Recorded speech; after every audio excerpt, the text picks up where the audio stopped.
This is the what-if factory, where we turn hypotheticals into unsettling realities. We often wonder about the truth, about the hidden currents beneath every conversation. But what if the lie wasn't a subtle shift in someone's eyes or a slight delay in their response? What if it was a visible, undeniable violation of physics? Tonight, we dive into the profound, destructive scenario of, what if you could see the exact moment someone lied to you, as a physical glitch? The hook is terrifying.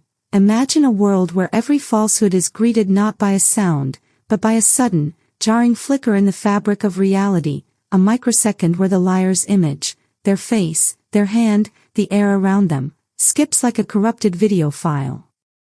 This isn't just knowing the truth, it's watching reality itself reject the deception. The moment the universal rule changes, the world becomes unbearable. It happens suddenly, globally, on an otherwise normal Tuesday morning. Our protagonist, Alex, a quiet, observant person working in a mid-sized marketing firm, is the perfect witness to this new reality. The ability isn't a magical power, it's a permanent shift in human perception, triggered by an unknown, cosmic event. Alex is in a team meeting when the first glitch occurs. The department head, Michael, a man known for his polished presentation, is confidently explaining the fantastic success of their recent campaign, claiming a 15% revenue increase. As the number leaves his mouth, reality tears. Michael's entire image, his perfectly tailored suit, the confident smile, the papers in his hand, flickers twice, dissolving and reforming in the span of a blink, like a badly compressed JPEG loading on a slow connection. The effect is nauseating, a visceral proof that the statement is entirely false. Michael, oblivious, continues his lie. Alex, reeling, is the only one who sees the violation. The initial days are a sensory overload.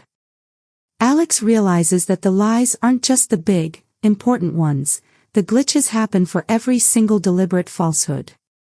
The waiter who smiles and says, "The fish is absolutely fresh today," glitches. The friend who cancels plans, sighing, "I'm so sorry, I'm just sick," glitches. The political commentator on the news who declares, "Our intentions are entirely peaceful," glitches into a horrifying, extended visual stutter. The world quickly becomes a jarring, flickering light show of deception. The environment itself is constantly unstable, proving that human communication is built on a brittle framework of social lies and purposeful fictions. The sheer volume of lies is the first, most crushing realization. The ability to perceive the glitch instantly makes Alex the sole curator of absolute, unfiltered reality. This creates an immediate, profound isolation. No one else can see the flicker, so everyone else continues to live in the comfortable consensus reality of plausible deniability. Alex, meanwhile, is trapped watching their world perpetually crash and reload. The impact on relationships is devastating. Alex is dating Maya, whom they deeply love. They had a foundation built on mutual trust. But within a week of the shift, the glitches start appearing in their shared life. Maya promises, "Of course, I didn't forget your birthday dinner, I've been planning it for weeks," and Maya's entire head snaps back an inch and forward again, proving the lie. Maya says, "I have absolutely no feelings for my coworker," and the air around her shimmers like heat haze, a lie proven by a visible disturbance in the light refraction. Alex is forced to choose between the comfortable ignorance of love and the unbearable burden of truth. The love dies not from betrayal, but from the inability to look at the person without watching them constantly corrupt their own reality. The professional world collapses for Alex. Marketing, politics, sales, all are fields of sophisticated, institutionalized deception. Sitting in meetings becomes a literal headache as the room flickers uncontrollably. Alex cannot participate in the required deceit.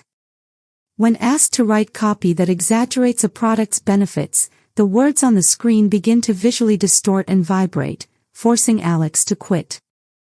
The social contract dissolves entirely. Alex attempts to reveal the truth, explaining the flicker to a friend. The friend listens intently, then assures Alex, "I believe you completely, that sounds terrifying."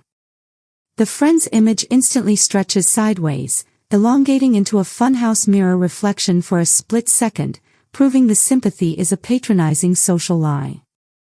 Alex realizes that even genuine emotional connection is often buffered by polite falsehoods, and the world cannot handle a life without them. The great, unspoken threat of this new reality is the truth-teller's burden. Alex starts noticing patterns. The glitches are most severe, the visual distortion lasts longest, the sound of the reality bending is loudest, when the lie is told with the greatest self-interest or malicious intent. The person who lies to save their feelings glitches softly, the person who lies to steal millions glitches violently, their face momentarily becoming a horrifying static field. The existential horror sets in when Alex observes the self-lie. One night, staring in the mirror, Alex tries to convince themselves, "I am perfectly happy being alone."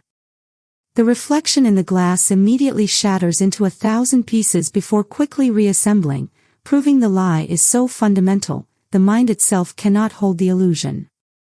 Alex is forced into a state of brutal, absolute self-honesty, a painful, constant confrontation with their own internal narrative failures. The ultimate, long-term consequence is the polarization of society into two groups, though only one group knows it, the glitch perceivers, Alex isolated, brutally honest, unable to function in the deceptive world. They become hermits, communicating only in clipped, necessary truths, living in a constant state of sensory discomfort. The blissfully ignorant, everyone else they continue to lie, unaware that their deceit is causing physical ripples in the universe. They see the glitch perceivers as increasingly paranoid, antisocial, and mentally unstable. Alex's only relief comes from observing acts of absolute, undeniable truth. When a child, overcome with joy, shrieks, "I love this game," the world around them stabilizes completely, bathed in a clear, pure light. When a scientist presents proven, reproducible data, the air around the equations becomes sharp and crystalline. Alex learns that absolute honesty provides brief, blissful moments of visual stability, a sanctuary from the relentless flicker. However, these moments are rare. The final realization for Alex is that the power to see the truth is not a gift, but a perpetual sentence of loneliness. The world is not meant to operate on total truth. Society requires the gentle buffer of the small, white lie to maintain cohesion. Alex decides the only path to survival is to pretend not to see the glitches. They learn to ignore the visual tearing of reality, to accept the flicker as the new normal background noise of human existence. They find a new job, filtering out the constant visual distortions, communicating only when absolutely necessary, and ultimately, learning to live within the beautiful, terrifying, constantly corrupted reality that is modern human interaction. The world is a lie, and Alex is the only one who watches it constantly break and reform. And that, factory fanatics, is the cost of absolute truth.